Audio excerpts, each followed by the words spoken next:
Hello and happy Friday, and thank you so much for tuning in. This is episode 11 of the Uraine Ordonez 5 Diamond Group podcast. Thank you so much for checking in.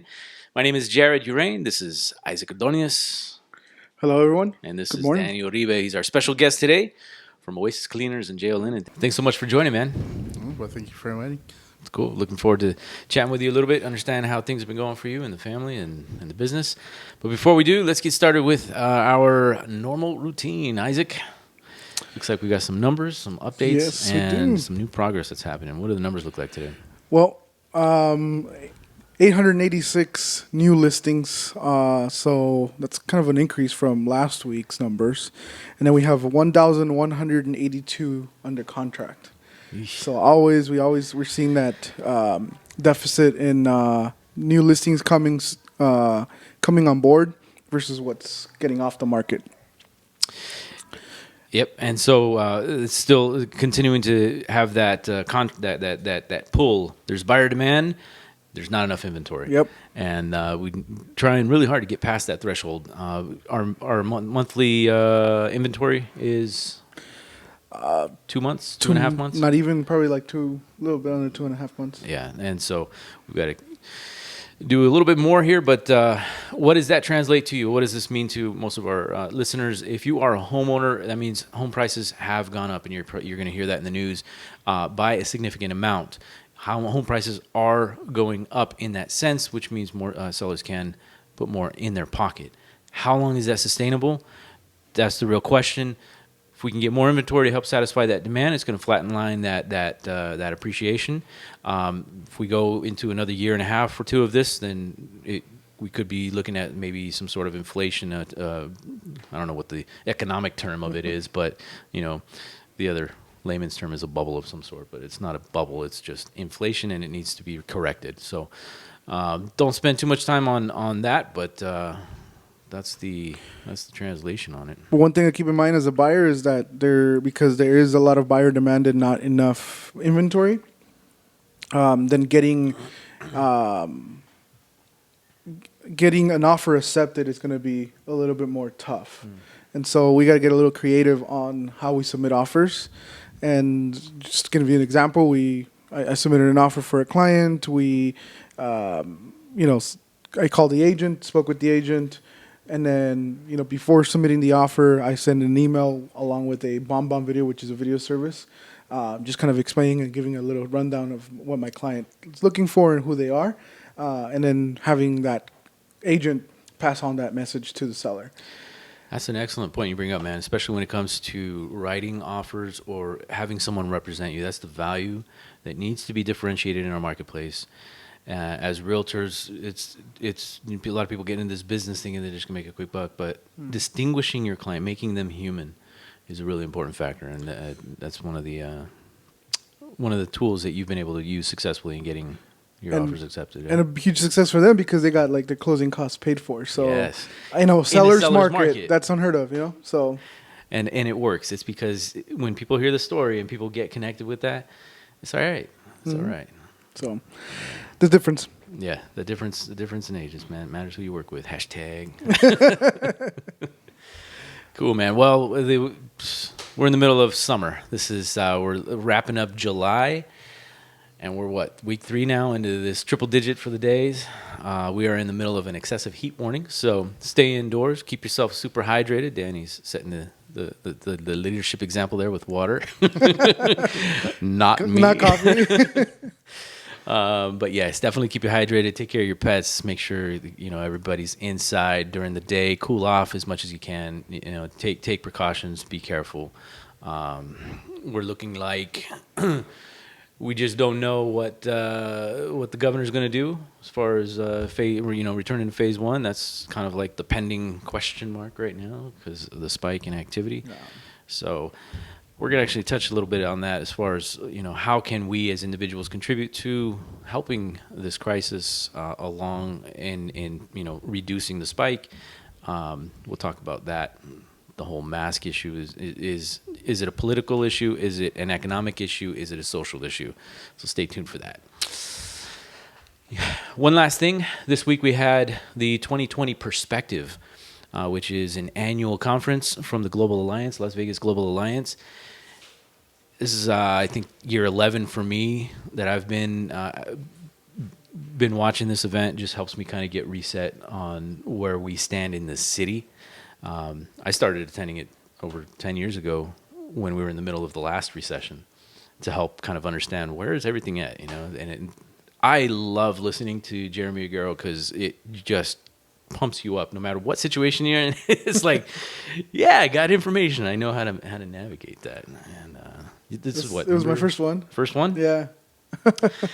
So Jeremy Aguero is like rock star in the economic community as far as that goes. He's helped, as they said, navigate so many different projects, like the Legion Stadium and some of the big things that have come into town because of how effective he is in just knowing the community and delivering true numbers. He's a good resource to pay attention to. But a couple of the takeaways in that particular event for us here in Las Vegas is he made it pretty clear we are in the middle of a recession. So if there was any doubt, just remove it because we are, and all the numbers have been pointing to it. We've been talking about it for a while. So, hearing it from that perspective is great.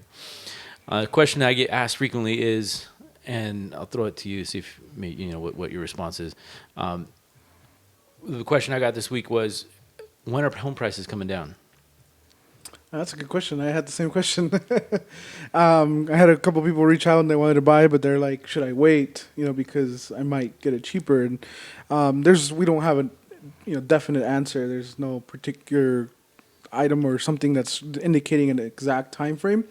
But of course, as we see more inventory come on board, which we've been talking about, we're definitely as the market gets saturated with inventory, that's what will drive prices down.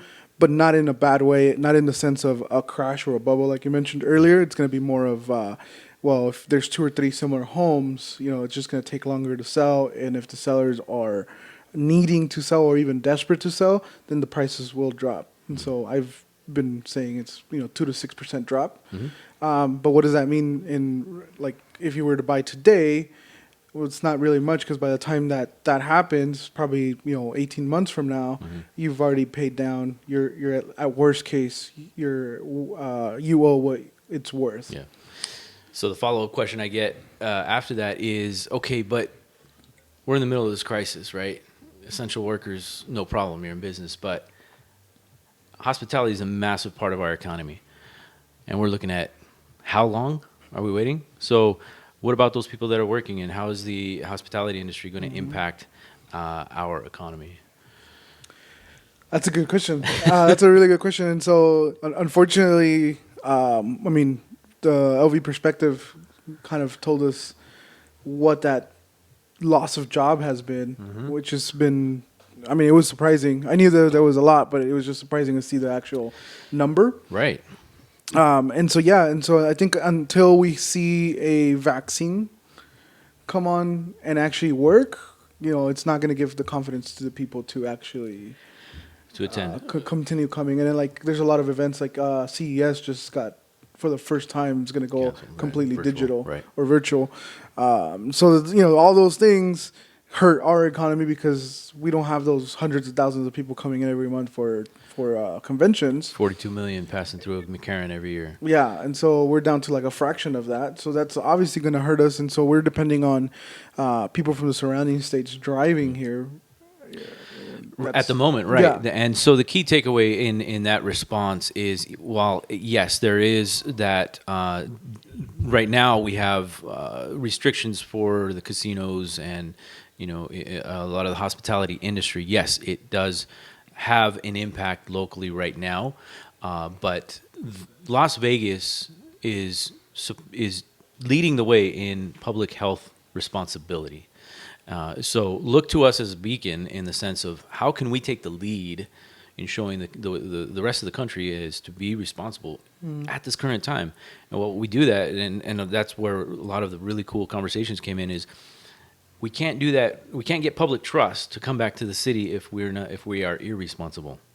And what does that mean to them? Well, they've got to have the whole sanitizing and the check-ins, the mask wearing is an economic issue was a really cool takeaway on that, because it is. If you don't have those things helping gain that public trust and allowing people to come back and spend the money here, then we don't have much on that front.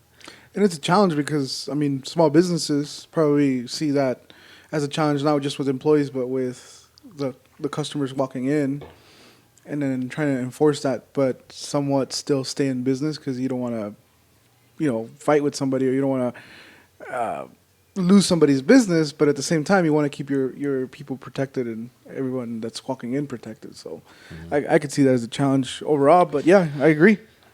One last point I wanted to just share on this week's episode. It was really kind of hit home.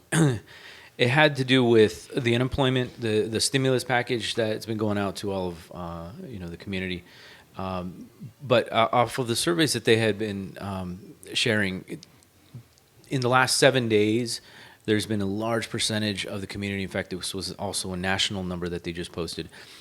30% of our neighbors have had struggling times to pay for their necessities, or even struggled to have food over the last 7 days. And a large majority of those folks don't know where their next paycheck to be able to pay rent or even meals come from. The number here in Las Vegas is over 307,000 folks that don't know and that are struggling. So wanted to take an opportunity to reach out to, if you know someone and that needs help. We have a resource page that's available that they can reach out locally for not just stimulus, but also contributions in that sense. You can also DM us for direct questions on that. We'll go from there. Well, those are the news. That's the update.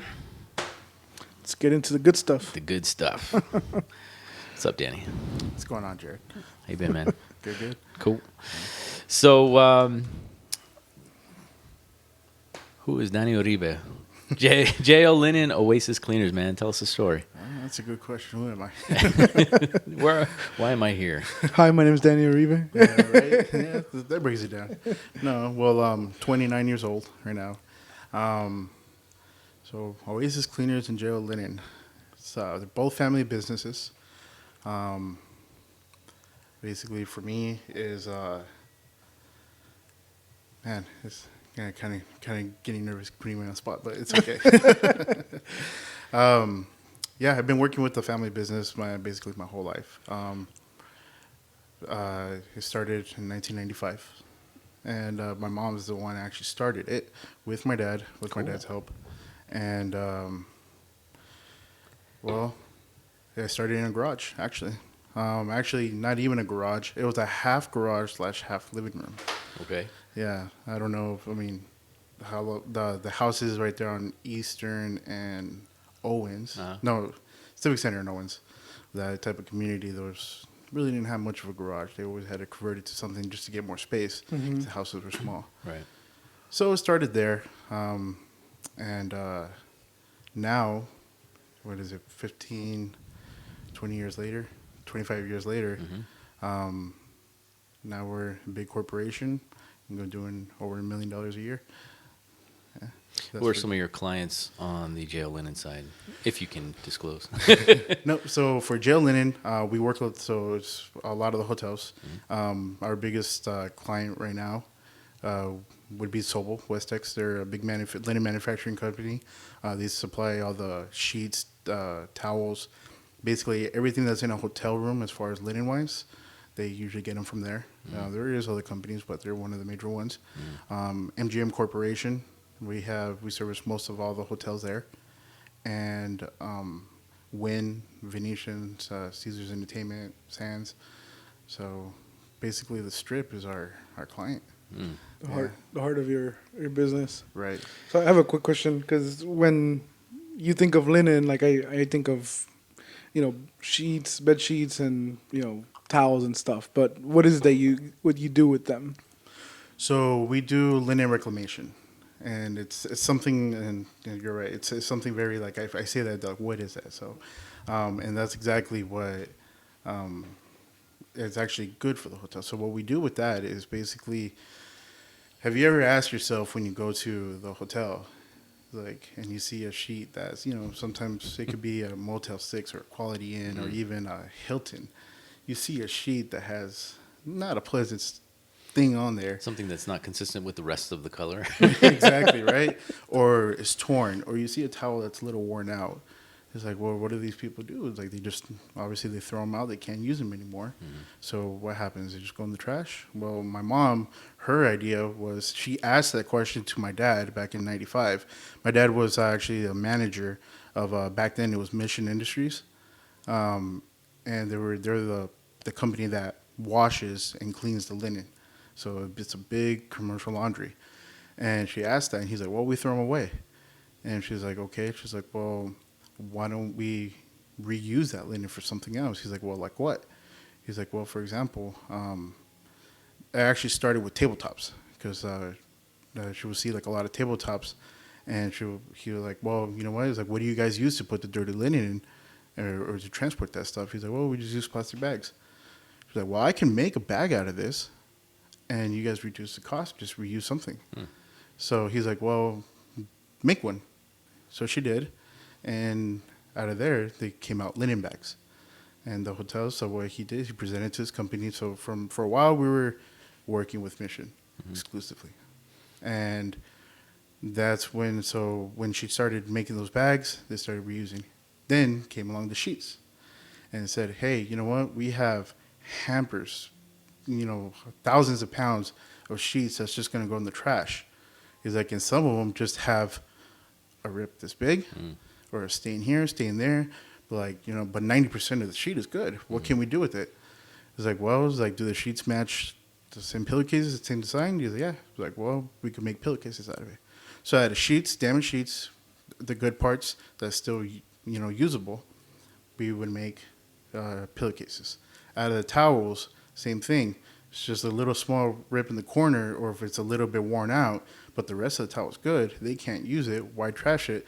My mom's like, hey, let's cut it up, and we could use it. You cut it up into pieces, get as much as we can out of it, so that way the maids can use that to clean instead of buying shop towels or anything else. And it's a towel. What do you do when you take a shower? Right. Just throw it back in the washer to reuse it again, right? Right. So instead of using disposable towels, so basically that's where it came out. We came with linen reclamation to maximize the uses out of that linen, whether it be for the original or something different. So the shutdown for the strip had a massive impact on your guys' business. Yes, for JL Linen, it really did. Yeah, that's basically what we live off of. While you are an essential worker, you couldn't do anything because your clients No. didn't have anything to do. No, not much, actually. It was, you would hear that, obviously Vegas is a city that never sleeps. And to see it sleeping is something Right? big. The lights off is just crazy. Oh, man. Yeah. Wow. And so since the opening, have you guys been able to get back to somewhat of a business? Move some of that stuff or on the linen yes side? and no. Like everything, right now we're operating at max 50% Okay. or less. It's very hard. Not all the hotels are open. Again, tourism really affected this. We live off of tourists. Right. They're not coming in. The hotels are not getting booked. Obviously now, for the first time, their linen is actually lasting. Right. So that's for the JL Linen, which is fantastic. It's it's the good old classic entrepreneur. Like, hey, I see an opportunity and I can repurpose something, and it turned into something fantastic. So congratulations on that. That's fantastic. There's a problem. There's an issue. This is how we solve it. Yeah. And then it's good for the environment as well. So. Right. Right. Yeah. And it's good for the casinos. They save a lot of money. Right. And so, but as for the cleaners now, this is a separate entity from the linen side, correct? Yes. So Oasis Cleaners we acquired back in October 2017. My father was actually the one that bought it. Again, I mentioned before that he was in the laundry business for commercial side for over 20 years. And, that's his passion. He loves that. So he always wanted to make his own small laundry. And his thing is that I know the commercial side. Obviously, commercial, it's always quantity over quality. So he wanted to open up something that would be quality over quantity. And if you could give that to the hotels, because there's a lot of high-end restaurants, high-end hotels that prefer quality, because, you know, you go to a Ritz-Carlton, you know, and if you see something that, like, wait a minute, this hotel looks like a other type of hotel room that I would pay significantly less money, is like, what am I paying for? So, you know, there's hotels out there, and that's why he wants to give that quality to them.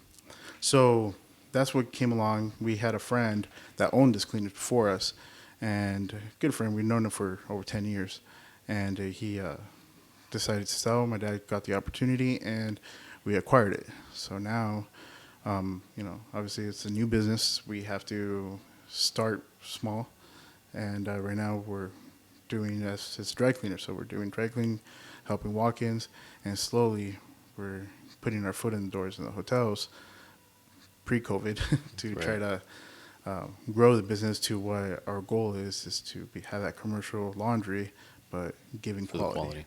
Right. And so pre-COVID, well, actually, most of your customers, you purchased the business with a customer base already established. Correct. And it's a local business for public facing, right? Consumers. Yes. And most people were finding your business through word of mouth, through drive-by, any web or, you know, digital advertising? Most of it was word of mouth. Okay. That was the big thing of it. And it really helped that, you know, we already had a client base when we first started. Word of mouth, but there was some advertising, you know, we're on Yelp and everything, and a lot of people would come in, and, you know, main thing is, you know, more than anything is that we focus on the quality. If you don't have the quality, you're going to go somewhere else. So a lot to do with it is that we find employees that are actually going to do what we want, and also have them feel comfortable. We always said, you know, it's a family operated business.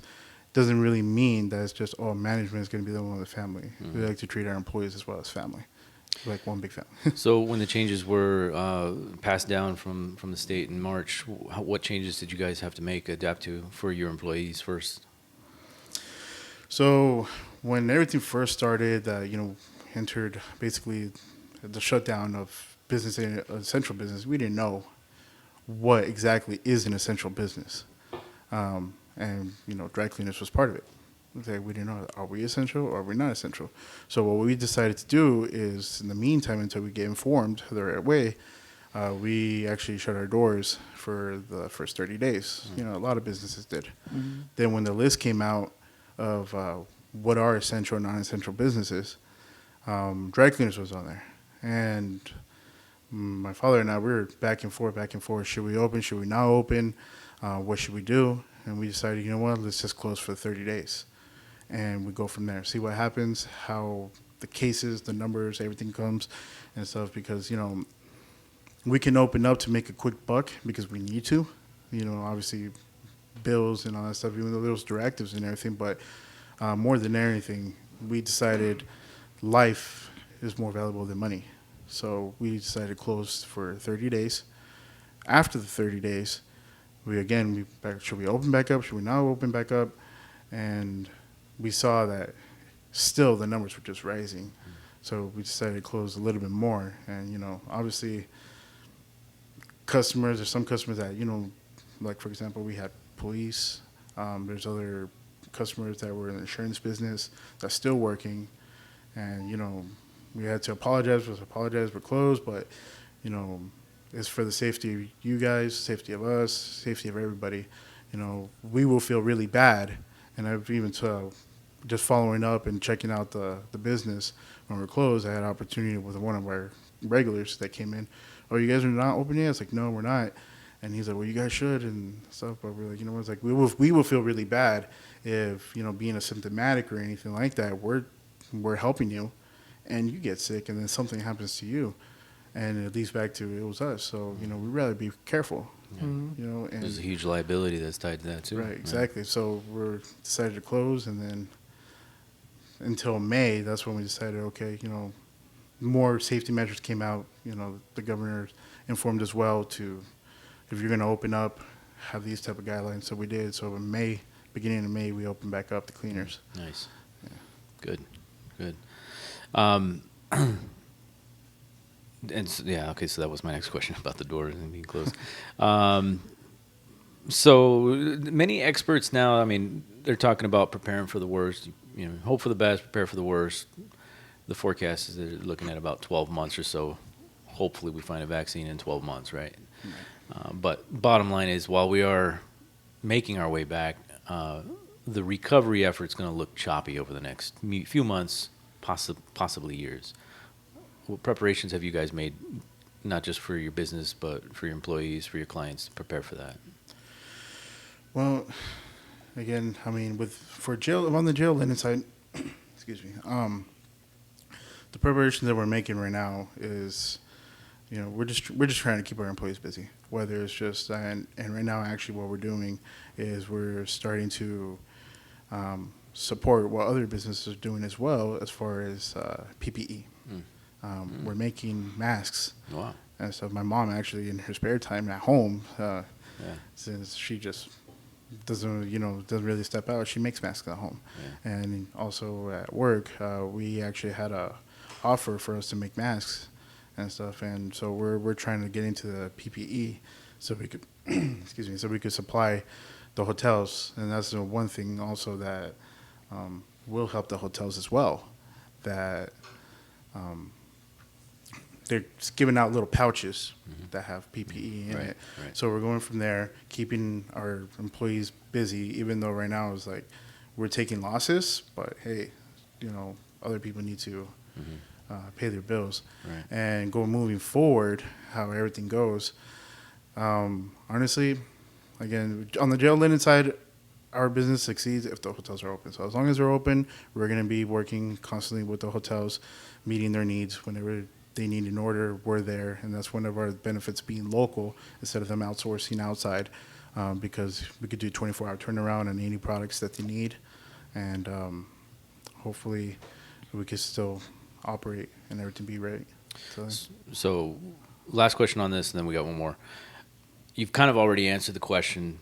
I mean, I've heard the answer, in several of your responses here, but just to sum it up in a soundbite, the state, we're dealing with extraordinary cases now, spike in activity, the possibility of phase one coming back in the next, who knows when. Do you agree that the mask issue, or disagree, is an economic issue? Yes or no? Economic, I don't think so. I don't think that just by wearing a mask, things should go down. I think all you got to do is just, think of others. If you don't agree with it, that's fine. But if you do, great. But just wear the mask. Wear the mask, and it's gonna protect lives. It's like you don't know if you're asymptomatic and everything, and if you don't have the mask, it's like, hey, at least you're protecting. Or like it's like, oh, I'm not gonna get sick, no, but the other person that you might affect, if they have a grandma, mom, everybody has that. So as far as economy, it's like it's not gonna change everything. Yeah. Cool. All right, man. Well, thank you so much for your time, dude. Thank you for the story. It's fantastic to hear how our local businesses are adapting to this new normality for now. We know it's temporary. It'll pass. Yeah. Hopefully it does. It'll pass sooner or later. And just briefly, because we have still a couple minutes left, but you have one other side business that's yours completely. Yes. Yeah. It's actually a barbecue business called Rub A Dub Barbecue. It's a little thing that I decided to do, and that's usually what I do in my downtime. Honestly, it's a lot of work. My wife is always like, you must love to be doing that, because sometimes I have to wake up at 3 a.m. just to put on a brisket, because that's a 12, 14-hour cook. And she's like, how can you do that? You're supposed to be relaxing. When you're working a lot, and you come home, but you still want to wake up early in the morning and do that. I'm like, yeah, well, you know what? It's just something for me to get my mind off, turning on the grill. And once you smell that smoke, it's just, for me, it's just something that This is good, calms me down, yeah. And then also, best thing is I always invite my friends over. and benefit from your relaxation, man. Yeah, and I just love seeing people taste good food. Yeah. So I'm going to throw some videos here of some of the stuff that you've cooked, because if you guys remember, or some of you guys that are watching, you guys attended our Client appreciation. client appreciation barbecue. event the year before, right? 18. 2018. Yeah. And you, along with our friend from St. George, Steve, you guys kind of combined forces. And I don't exactly remember the numbers, but I was like 10 whole chickens, like what, 20 racks of It ribs, was a lot. Yeah, it a was. brik. That It brisket was was a lot. amazing. Oh It was my like a goodness. 24-hour cook that day. Yeah. Well, I remember you guys started like 11 at 12 at night because we got home at like 1 in the morning to get a few hours of sleep. Well, we started prepping, I believe, like at 9. Right. Trimming everything up, making sure everything's going to be ready to hit the smokers. And yeah, I mean, we really didn't even sleep that much that night. Because yeah, everybody left. Like once we got done, everything was prepped. I think we started like at 2, so we stopped at 12, started at 2, and we rolled through all the way until the next 6 day. o'clock at 6 night. o'clock, yeah. Yeah, 6 o'clock at night. Yeah, we've cooked the majority of the food at, like basically in my backyard. We had about 6 grills, I think it was, 5 or 6 grills going, and then once they were almost done, we packed everything up. We went to the site where the event was going to be at, and we finished it off there. And we even threw in some extra stuff at the end. Yeah, man. For the kids, some hot dogs, hamburgers. But yeah, it was chicken, ribs, and it was a good day. Definitely no salads there that day. No, there was definitely no salads. Yeah. Yeah. And surprisingly, everything usually went. Yeah. It was, No, it was a everybody 100% event. loved Yeah. it, man. It was Yeah. one of the best successes. Yeah. Everybody just So loved I'd like to have you back and we could talk food. And then maybe we can sample some stuff. it. Well, why is having a local barbecue expert here in especially the northwest part of Las Vegas? To me, when I think about that, I'm like, we got John Moles, who's like super super famous, Right. just 5 minutes down the street, and you are an equal competition in my perspective, man. So it's pretty cool to have that around, man. And you've catered a couple other events for us. You've done a few closings for us, some team events. So if somebody wanted to get food, can they reach out to you, or is it something that you just you're holding off right now because of COVID? No, I mean, I'm open for it. If I like word of mouth recommendations, so as long as someone gives me a call, hey, can you do an event for me? I'm like, yeah. Like right now, like I do have more time working from home, so You could be watching the meet and still get some work done. Huh? Exactly. Yeah. Cool. So we'll include your information, maybe an email or something, so they can reach out to you, follow you at Rub a Dub Barbecue. Yeah, I'm on Instagram, Sure. so right there you can see all the food that I've been posting. So Yeah, Cool, man. The next chapter. the next chapter. Yeah. Right on. anything else? I'm good, man. How about you? No, we're good. All Think- right. Well, Danny, thank you so much for making it out, man. It's been nice to hang out again, and Thanks for inviting me. looking forward to the next barbecue when things cool down. Right, exactly. Uh, Yeah. so Yeah. Well, folks, that does it for this episode of the Uraine Ordonez 5 Diamond Group podcast. We appreciate you listening. And this has been a production of the 5 Diamond Group at eXp Realty. We are sponsored by our real estate division. Buying, selling, or anything regarding real estate, our goal is to make sure that you get real, honest answers the first time to help you make an informed decision.